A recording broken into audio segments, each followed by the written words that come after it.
Hello, everybody. Thanks again for joining me. This is your host, Ellen Nicholas, sensuality consultant and author of Loving Sex, Every Woman's Guide to Sensual Sexuality. I'm here tonight to do the last chapter of Becoming the Greatest Physical Lover. And tonight, what I'd like to talk about is taking time for intimacy and how to be a passionate gentleman. So, this is a very rushed society. Everything is trying to get our attention.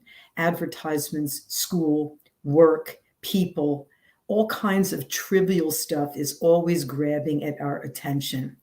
And the greatest joy is the joy that the human body can offer. And we have such a phenomenal potential for pleasure. And it's just not talked about, it's not discussed. Sex is often talked about only as a liability. So I'm here to tell you that within your body is the greatest potential for pleasure and for healing. And when you learn to love yourself and when you learn to communicate your needs to your partner, you will be on the greatest adventure of your life, because sex is something that you can enjoy all throughout your adult life and into your senior years. And it's actually something that keeps your mind working well, your joints working well. You want to be healthy so that you can enjoy a phenomenal sex life.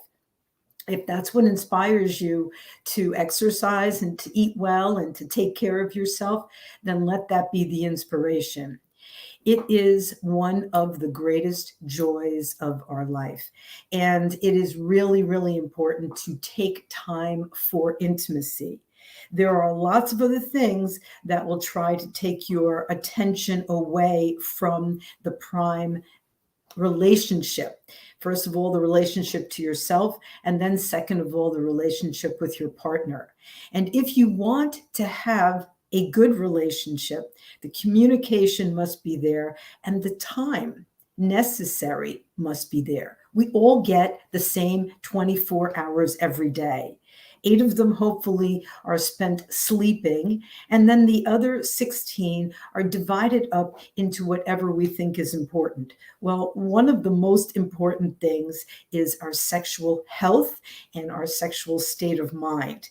A lot of people dismiss that. They think that it's not very important, but when you're sexually frustrated, because you are ashamed of your sexuality, you're ashamed of the idea of masturbation, you're shy, or you've been taught all kinds of things about the nastiness of it, then those kind of things feed into your psyche and they do not help you to grow as a human being. They do not help you to move forward. Self-acceptance is really, really important.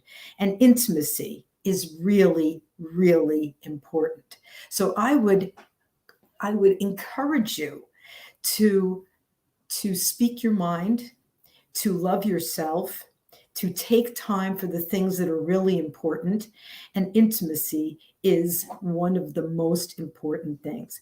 If you have a partner and you love your partner, don't just sit around watching television. Don't just sit around talking about BS.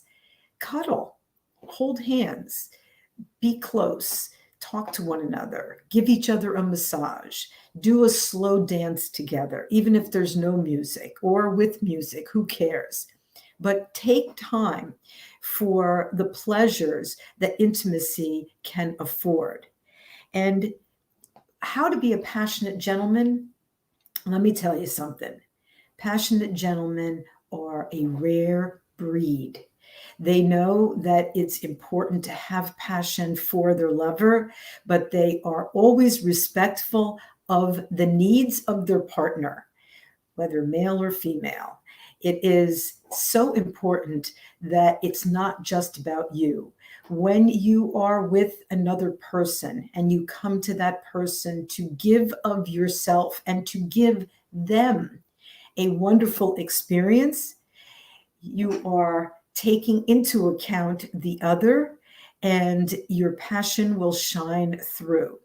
If you've asked the right questions, if you read the signals well, because you have become more sensitive to that person, then your relationship will grow, will get more beautiful, and will deepen as the years go by. If it's just about you, if it's just about getting what you could get and then getting on with it, believe me, that relationship will be fraught with problems and will probably be one of the 50%, 52% of marriages or relationships that break up. People don't just break up for nothing. They break up because they feel unimportant or because they're somehow abused in the relationship. And sexual abuse is by being neglected or by used or by being abused sexually. So if your attitude about sex is that you want to give to the other person, you want to give them pleasure, you want to give them connection, you want to give them reassurance, you want to give them love, then your relationships will blossom. And if it's just about you, those days are numbered. I want to thank you very much for joining me on this journey of becoming the greatest physical lover. Next week, I'm going to be talking about sexual confidence, who has it, how to get it, and all of the ingredients that it takes to have sexual confidence.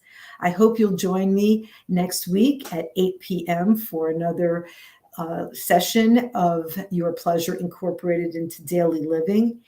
Tomorrow's Thanksgiving. I want to wish everybody a phenomenal holiday with loved ones, with friends, and if not, then with your spirit guides, because you're never alone and you do have love all around you. It's just sometimes a little harder to see it. Thank you so much for joining me on this journey. I'll see you again next week.